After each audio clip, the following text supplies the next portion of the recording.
तर आज मला देवळी येथे द्वितीय वर्धापन दिन या प्रोग्राममध्ये पुन्हा अजून एक नवीन अचीवमेंट मिळाली होती. ती कशी? काही दिवसा अगोदर नवस्वराज्य या पेजकडून मला कळालं होतं की तिथे कॉम्पिटिशन आहे, वक्तृत्व स्पर्धा. त्यामध्ये टॉपिक होता एक पाऊल नवस्वराज्याकडे. या विषयावर बोलायचं होतं.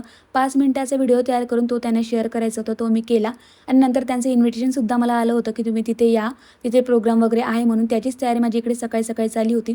पटापट कामं वगैरे आटपून घेतले, देवाला नमस्कार करून घेतला आणि नंतर रेडी होऊन निघालो होतो नागपूरवरून वर्धेला जाण्यासाठी. 8 वाजता घरून निघाले होते. लिटरली आम्हाला तिथे 10 वाजले वर्धेमध्ये पोहोचायसाठी.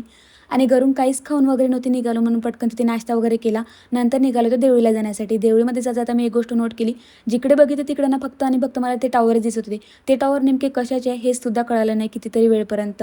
नंतर सर्वसाठी चिप्स वगैरे घेतले आणि नंतर पोहोचलो होतो आम्ही हरिदिनी भोंग या, म्हणजे तिथे सभागृह होतं, तिथे प्रोग्राम होता हा.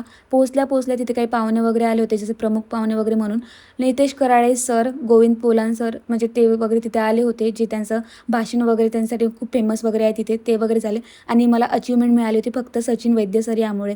देवळीवरून म्हणजे प्रोग्राम वगैरे झाला आणि देवळीवरून आम्ही सिंधीमध्ये आलो. तिथे कुंभार वाडा वगैरे असं काहीतरी समथिंग आहे, तिथून वगैरे म्हणजे खूप तिथे मटके वगैरे ठेवून होते.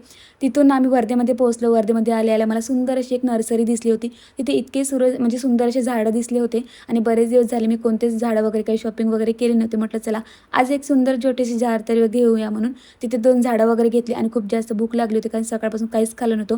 पटकन गुपचूप वगैरे खाले आणि नंतर निघालो पुन्हा अजून आमच्या प्रवासाकडे. पवनारवरून आलो होतो. सुंदर असा व्ह्यू या नदीमध्ये दिसला होता. पण एक गोष्ट खूप जास्त बेकार झाली होती. येता इतका डेंजर ॲक्सिडेंट झाला होता की विचारायचं कामच नाही. बराच वेळ तिथे गेला वगैरे आणि मग नंतर आम्हाला माहीत सुद्धा नव्हतं की आम्हाला नागपूरला जाण्यासाठी किती वेळ लागणार आणि किती नाही म्हणून, कारण खूप जास्त वेळ होऊन गेला होता. चला याच्यासाठी इतकंच. भेटूया नेक्स्ट ब्लॉगमध्ये. तोपर्यंत बाय.